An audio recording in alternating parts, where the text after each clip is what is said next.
سورۃ الفاتحہ کی فضائل و فوائد تفصیل کے ساتھ۔ سورۃ الفاتحہ قرآن مجید کی سب سے پہلی سورت ہے جسے ام القرآن، قرآن کی ماں، سورۃ الشفاء، شفا دینے والی سورت اور سورۃ الکافیہ، کفایت کرنے والی کہا گیا ہے۔ اس سورت کے بے شمار فضائل اور روحانی فوائد اور احادیث مبارکہ اور بزرگان دین کے اقوال سے ثابت ہیں۔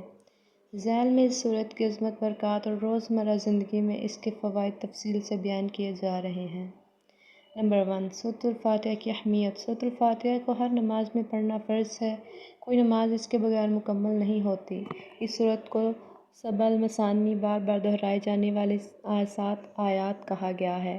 یہ واحد سورت ہے جو اللہ تعالیٰ نے خود اپنے اور بندے کے درمیان تقسیم کی ہے، جیسا کہ حدیث قدسی میں ہے، میں نے سورۃ الفاتحہ کو اپنے اور بندے کے درمیان تقسیم کیا ہے اور بندے کو وہی ملے گا جو وہ مانگے گا۔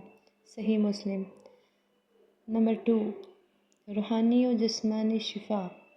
نبی کریم صلی اللہ علیہ وآلہ وسلم نے سورۃ الفاتحہ کو روحانی دعا قرار دیا ہے۔ ایک صحابی نے ایک بیمار شخص پر سورۃ الفاتحہ پڑھ کر دم کیا تو وہ شفا یاب ہو گیا۔ رسول اللہ صلی اللہ علیہ وآلہ وسلم نے اس پر خوشی کا اظہار فرمایا اور اسے جائز قرار دیا۔ صحیح بخاری۔ روزانہ سورۃ الفاتحہ پڑھ کر دم کرنے سے درد، بخار اور نظر بد جیسے مسائل ختم ہو جاتے ہیں۔ نمبر 3، رزق میں برکت اور فقر سے نجات۔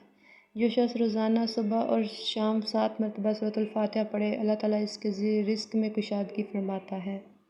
یہ سورت فقر، تنگ دستی اور محتاجی کو دور کرنے والی سورت ہے۔ نمبر 4، دل کی سکون اور راحت۔ پریشان دلوں کے لیے سورۃ الفاتحہ ایک سکون بخش دعا ہے۔ روزانہ دل سے اس سورت کو پڑھنے سے اضطراب، ڈپریشن اور بے چینی ختم ہو جاتی ہے۔ نماز میں سورۃ الفاتحہ تدبر سے پڑھنا اللہ سے قربت کا ذریعہ بنتا ہے۔ نمبر 5، دعا کی قبولیت۔ سورۃ الفاتحہ مکمل طور پر ایک دعا ہے۔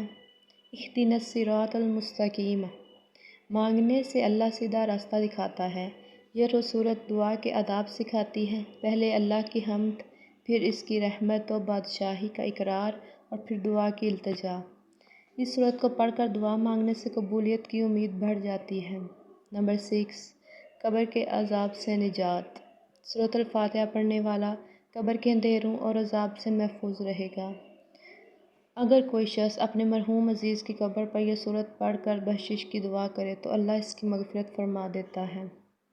نمبر 7، شیطان سے حفاظت۔ سورۃ الفاتحہ پڑھنے سے شیطان قریب نہیں آتا۔ نماز میں سورۃ الفاتحہ پڑھنے والا اللہ کی پناہ میں آ جاتا ہے اور شیطان وسوسے نہیں ڈال سکتا۔ نمبر 8، آخرت میں کامیابی۔ سورۃ الفاتحہ آخرت میں نجات کا ذریعہ بنے گی۔ جو شخص دل سے اس سورت کو سیکھتا اور سمجھتا ہے، اس کا شمار اللہ کے خاص بندوں میں ہوتا ہے۔ روزانہ سورۃ الفاتحہ پڑھنے کا مجرب طریقہ۔ روزانہ فجر کے بعد اور عشاء کے بعد 7 مرتبہ سورۃ الفاتحہ پڑھیں اور دعا کریں۔ ہر مشکل، بیماری یا پریشانی میں 41 مرتبہ سورۃ الفاتحہ پڑھ کر پانی پر دم کریں اور پانی پی لیں یا دم کریں۔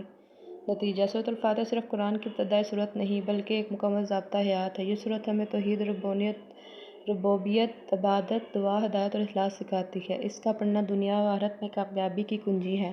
اسے صرف نماز کی سورت نہ سمجھیں بلکہ زندگی کا حصہ بنائیں۔ ہر لمحے اس کو پڑھیں، سمجھیں اور اس پر عمل کریں۔